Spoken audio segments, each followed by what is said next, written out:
नमस्कार दोस्तों, एक बार फिर से स्वागत है आपका स्टडी सेक्शन में। आज हम बात करेंगे टीजीटी आर्ट्स के बारे में।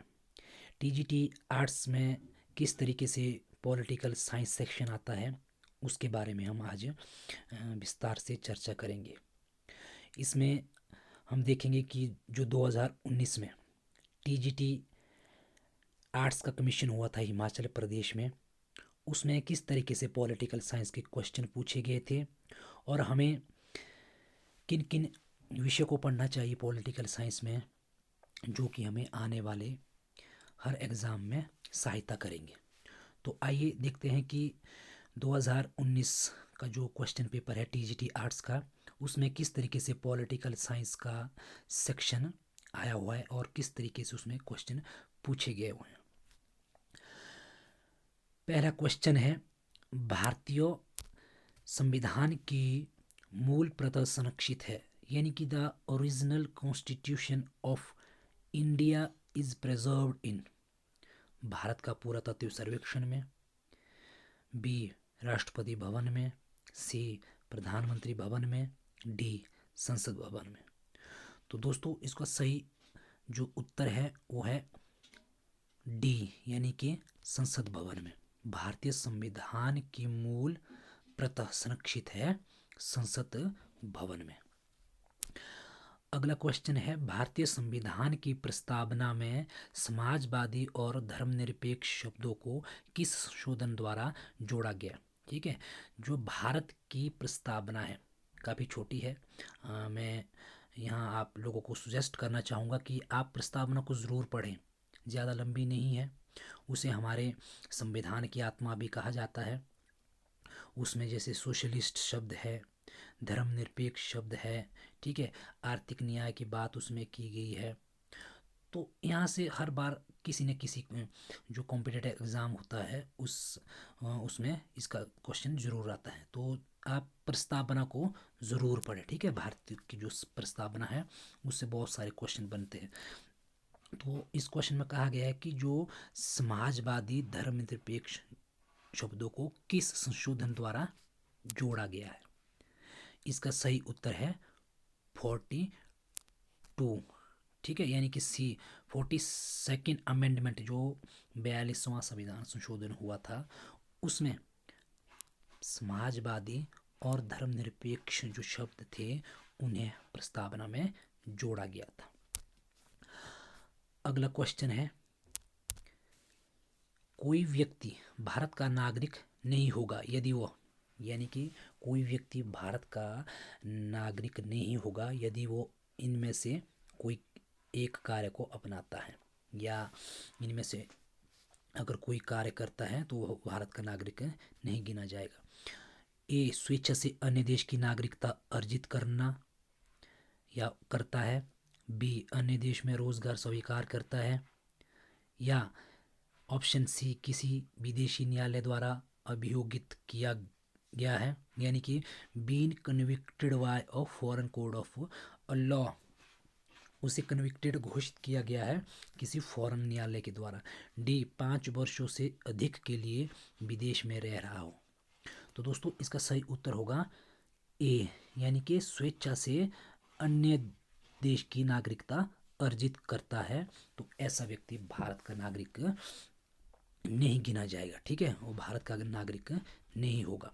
तो जो भारत की नागरिकता संबंधी जितना भी क्वेश्चन है आप उन्हें अच्छे से पढ़े, इस विषय को अच्छे से पढ़े, क्योंकि यहाँ से भी बहुत बार जो नागरिकता संबंधी क्वेश्चन है बहुत सारे कॉम्पिटिटिव एग्ज़ाम में आते हैं।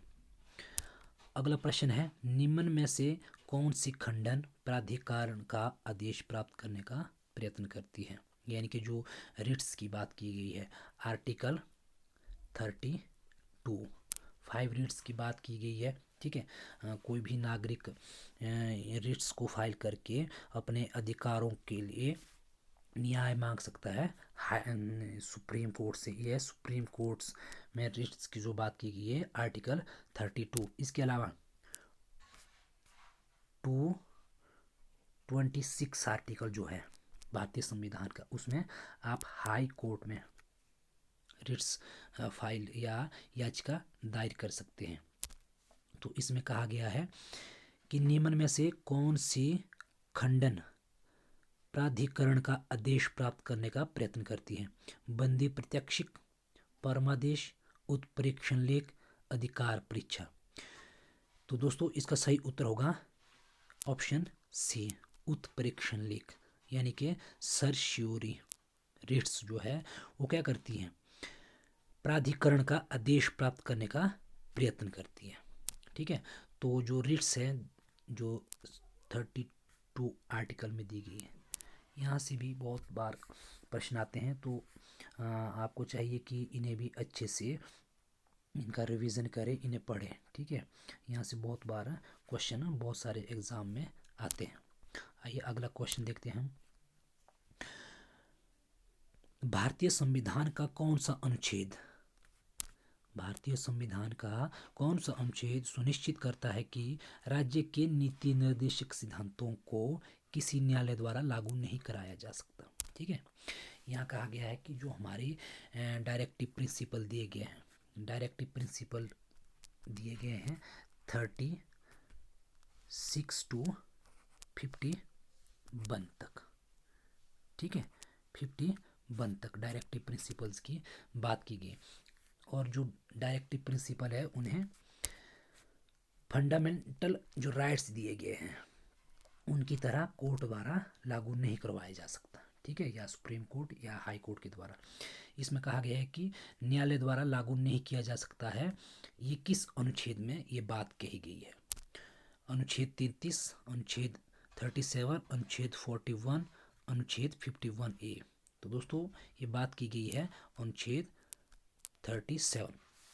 अनुच्छेद 37 में कहा गया है कि जो नीति निर्देशक सिद्धांत हैं उन्हें किसी न्यायालय द्वारा लागू नहीं कराया जा सकता।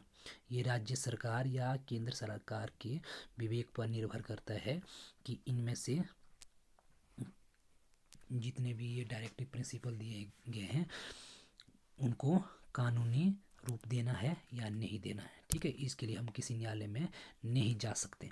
इसीलिए हमें जितने भी आर्टिकल दिए गए हैं 1 से लेकर 395 तक, 395 तक जितने अनुच्छेद दिए गए हैं, इसमें हम मेन जो इम्पोर्टेंट अनुच्छेद हैं उनको एक बार ज़रूर स्टडी करें अच्छे से, ताकि आने वाले एग्ज़ाम में वो हमारे लिए हेल्पफुल हो।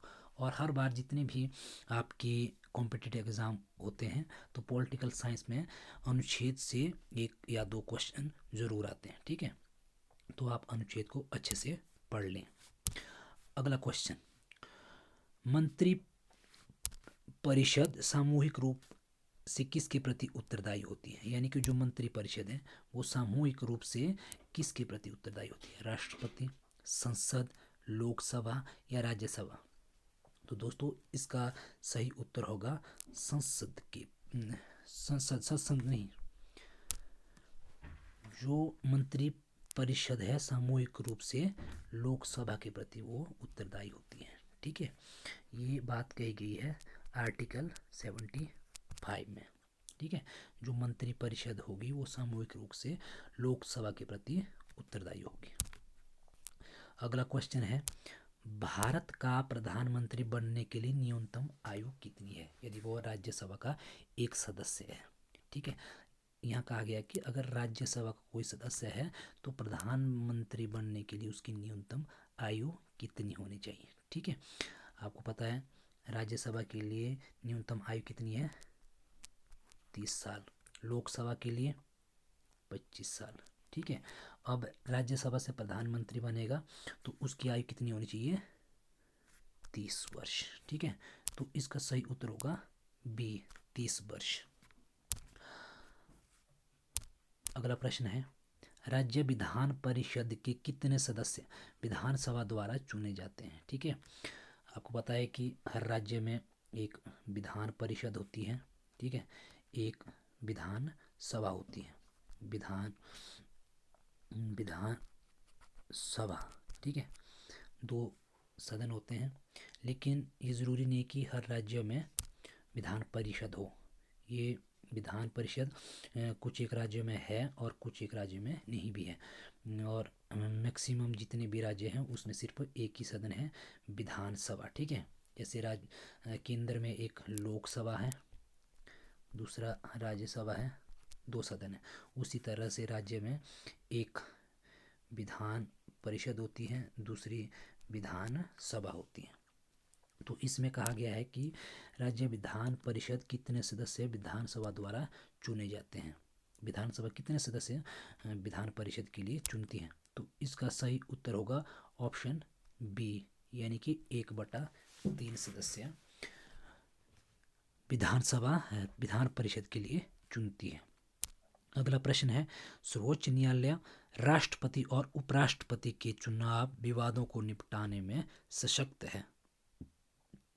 मद है उसका, ये कौन सा उसका क्षेत्राधिकार है। ठीक है, इसमें कहा गया है कि जो सर्वोच्च न्यायालय राष्ट्रपति और उपराष्ट्रपति के चुनावी विवादों को निपटाती है, ये उसके किस क्षेत्र में आता है। पहला विविध क्षेत्राधिकार, दूसरा सलाहकारी क्षेत्राधिकार, तीसरा अपीलीय क्षेत्राधिकार, या चौथा मूल क्षेत्राधिकार यानी कि ओरिजिनल ज्यूरिसडिक्शन।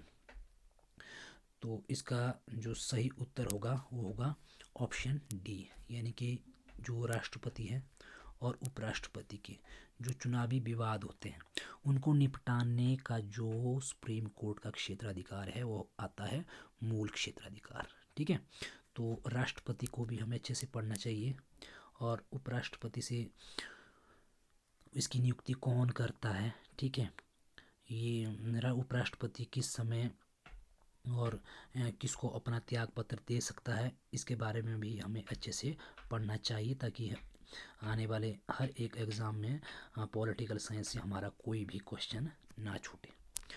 अगला क्वेश्चन देखते हैं, निम्न में से कौन से ग्राम पंचायत के प्रशासनिक कार्य है। ये ठीक है, ग्राम पंचायत के प्रशासनिक कार्य कौन से हैं। पहला सड़कों का रखरखाव, स्वच्छता और जल निकास प्रदान करना, कब्रगाह और शमशान भूमि प्रदान करना, या ये सभी। ठीक है, तो दोस्तों पंचायती राज में जो कार्य दिए गए हैं पंचायतों को, प्रशासनिक कार्य, वे कौन कौन से हैं। ठीक है, जब 73 अमेंडमेंट हुआ था तो उसके ज़रिए पंचायती राज की व्यवस्था की गई थी, और पंचायतों के लिए कितने कार्य सौंपे गए थे, 29, यानी कि 39 कार्य ग्राम पंचायतों को सौंपे गए थे। तो उन सब में से सड़कों का रखरखाव भी है, स्वच्छता और जल निकास प्रदान करना भी है, कब्रगाह और शमशान भूमि प्रदान करना भी है। ठीक है, तो ये उपरोक्त सभी, इसका उत्तर होगा उपरोक्त सभी।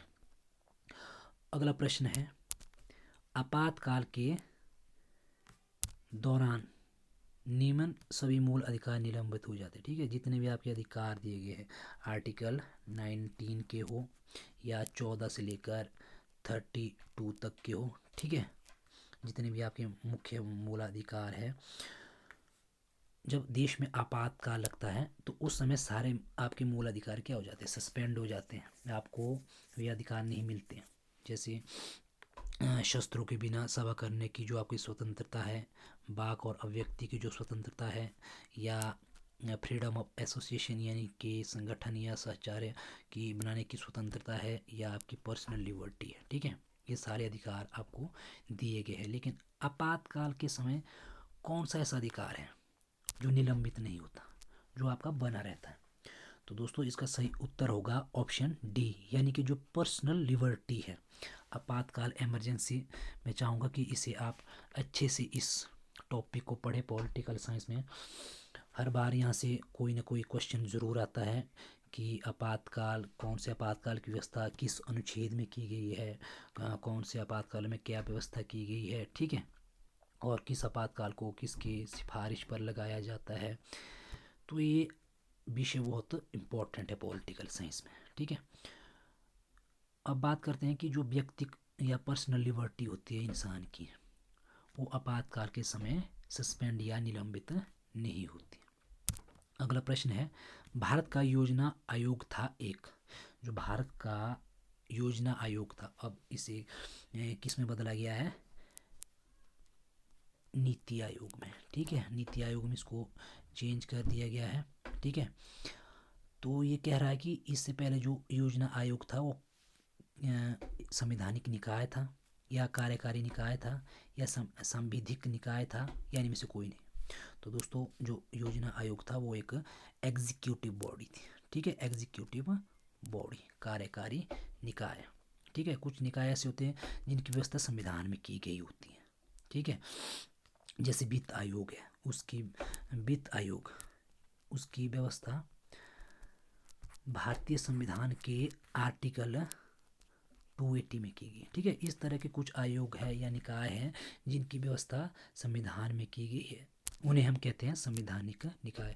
कुछ ऐसे हैं जो कार्यकारी जो एग्जीक्यूटिव बॉडी होती है उसकी सिफारिश पर या उसको बनाने की जो सिफारिश करती है उसके आधार पर बनाए जाते हैं, या स्टैट्यूटरी बॉडी जिन्हें कानून या जिन्हें एक कानून के तौर पर बनाया जाता है, ठीक है, वो होती है आपकी स्टैट्यूटरी बॉडी यानी कि सांविधिक निकाय। तो योजना आयोग एक एग्जीक्यूटिव बॉडी है, ठीक है। तो ये पार्ट भी बहुत इम्पोर्टेंट है कि कौन सा निकाय सांविधिक निकाय है, कार्यकारी निकाय है, तो इसे भी एक बार अच्छे से पढ़ लें। और जो आप पॉलिटिकल साइंस को अच्छे से अगर पढ़ना चाहते हैं तो एम लक्ष्मीकांत की बुक है, ठीक है, लक्ष्मीकांत की बुक है, उससे आपका मैक्सिमम पॉलिटिकल साइंस कवर हो जाएगा। तो इसे आप ज़रूर लें और इससे आपके डेफिनेटली बहुत सारे कंसेप्ट क्लियर हो जाएंगे भारतीय राजनीतिक व्यवस्था के बारे में, ठीक है। अगला प्रश्न और अंतिम प्रश्न हम देखते हैं कि किस अधिनियम ने भारतीय संविधान के आधार अथवा ब्लूप्रिंट का निर्माण किया था। जो भारतीय संविधान बना है या कॉन्स्टिट्यूशन बना है उसका ब्लूप्रिंट क्या है कि भारतीय संविधान में कौन कौन सी चीज़ें होंगी, कौन कौन सी चीज़ें हमारे लिए ज़रूरी है, ठीक है, एक रास्ता जो हमें बताता है, या ब्लूप्रिंट किस में दिया गया या निर्माण किया गया था। भारत सरकार अधिनियम 1919, भारत सरकार अधिनियम 1919 या भारत सरकार अधिनियम 1935 या इसमें से कोई नहीं। तो दोस्तों इसका जो सही उत्तर होगा वो होगा भारत सरकार अधिनियम 1935 में जो भारतीय संविधान के आधार अथवा ब्लूप्रिंट का निर्माण किया गया था। और अधिकतर जो हमारे संविधान में व्यवस्थाएं की गई है या जितने आर्टिकल है उसमें मैक्सिमम कहाँ से लिए गए हैं, भारत सरकार अधिनियम 1935। सॉरी। तो दोस्तों ये थे 2019 में टीजीटी आर्ट्स के कमीशन आए हुए पॉलिटिकल सेक्शन से प्रश्न। तो इसमें हमने चर्चा की कि कौन कौन से कंसेप्ट या कौन कौन से विषय हमें पढ़ने चाहिए, कौन कौन से हमें जो प्रश्न है वो पढ़ने चाहिए ताकि आने वाले समय में वो हमारे हर एग्ज़ाम में हेल्पफुल होंगे। तो दोस्तों उम्मीद करता हूँ कि आपको ये वीडियो अच्छी लगी होगी, बीच में कुछ मिस्टेक्स भी हुई होगी तो उसके लिए मैं आपसे माफ़ी मांगना चाहूँगा। तो अगर आपको ये वीडियो अच्छी लगी हो तो यूट्यूब सब्सक्राइब ज़रूर करें, जो यूट्यूब का सब्सक्राइब बटन है इसे सब्सक्राइब ज़रूर करें और जो नोटिफिकेशन की घंटी है इसे भी ज़रूर दबाएं ताकि आने वाले समय में हम जितनी भी वीडियो बनाएं उसकी नोटिफिकेशन आप तक पहुंचती रहे। दूसरा, वीडियो को लाइक करें, अपने दोस्तों तक शेयर करें अगर आपको लगता है कि उन्हें भी इस वीडियो का फ़ायदा पहुंचे, ठीक है, तो इसे शेयर करें और कमेंट में ज़रूर बताएं कि कौन कौन सी गलती है, कहाँ कहाँ सुधार करने की ज़रूरत है। आपकी जो सजेशन है या कमेंट है हमारे लिए बहुत ही यूज़फुल होंगे। तो आई होप कि आपको ये वीडियो अच्छी लगी होगी और इसमें जो भी हमने बातें कही हैं वो आपके आने वाले एग्ज़ाम में आपको हेल्प करेंगी, ठीक है। तो थैंक्स फॉर वॉचिंग, मिलते हैं नेक्स्ट वीडियो में। Thank you, thanks for watching.